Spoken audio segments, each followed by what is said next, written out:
First one was that my luggage didn't arrive, and so the day that we had to draw the numbers, I was wearing the same clothes that I had been on the airplane with, and I thought, oh, you know, and there were all these beautiful people in their beautiful dresses, and I went up to take the number in my sweat clothes, and I reached in and I pulled out number 13, and I thought, oh no, because in my country 13 is bad luck. And everyone, oh, cheered, and then they told me that here, 13 is good luck. I think the thing I remember the most was the audience. And we were in a much bigger theater in Moscow, and so we had a bigger audience, and the same people came every day, and they treated us like we were rock stars.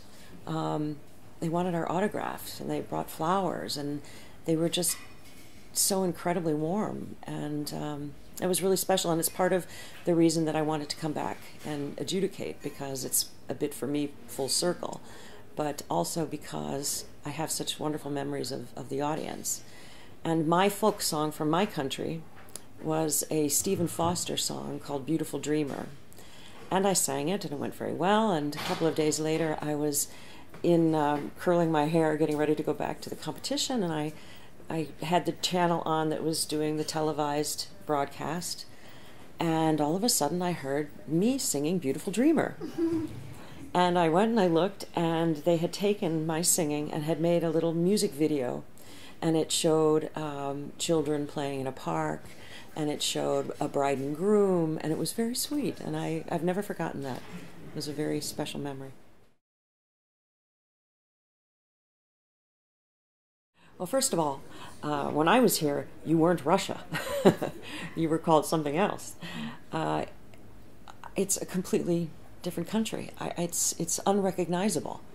The people were really, really struggling and suffering, and you couldn't go to the store and buy fruit and vegetables and food, and it's an entirely different country.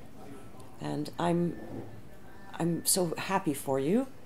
I know that there are still challenges, and we certainly hear of them in my country, and think of you and think of everything that you are struggling with, as I'm sure you do everything that we struggle with. But it's remarkable to see the growth. But I'm really happy that I was able to experience the former Soviet Union.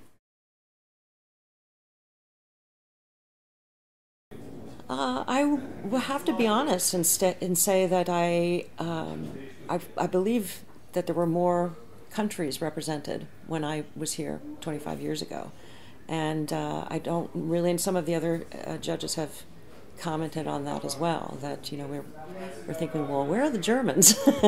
Where are the Americans? Where So I don't know.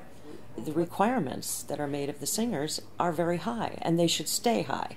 That is what makes the Tchaikovsky competition so extraordinary, because you are required to sing Tchaikovsky, and that will intimidate people who are not Russian speakers. I cannot tell you how hard I worked on my two songs that I had to learn. It was very difficult.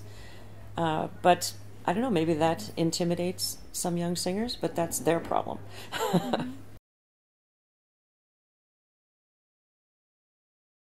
I think opera is more challenged now than it has been throughout my career. I think we are going to have to learn to educate our young people in music at a very young age. And I think this cannot be entirely left to the opera houses. It has to be a part of a family's decision to educate their children in music, to expose them to different kinds of music. So the singers that are in the competition now and singers around the world have a much more challenging life ahead of them because there are fewer opportunities. And so my advice to them would be to understand that there are all kinds of careers to have. That in my country, if you don't sing at the Metropolitan Opera, it doesn't mean that you don't have a career. If you don't sing at the Mariinsky, it doesn't mean that you don't have a career. There are many ways to lead a very fulfilling life in music. I think theatrical ability to be believed is absolutely important in this competition. That little aspect is what we as judges need to see in order to separate voices.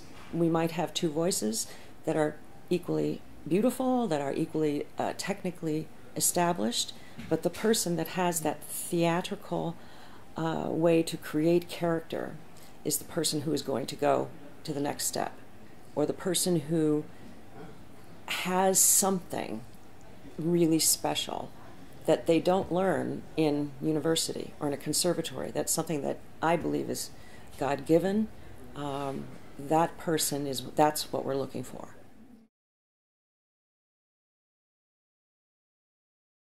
Well, they will have a lot of opportunities presented to them as a result of winning the gold medal.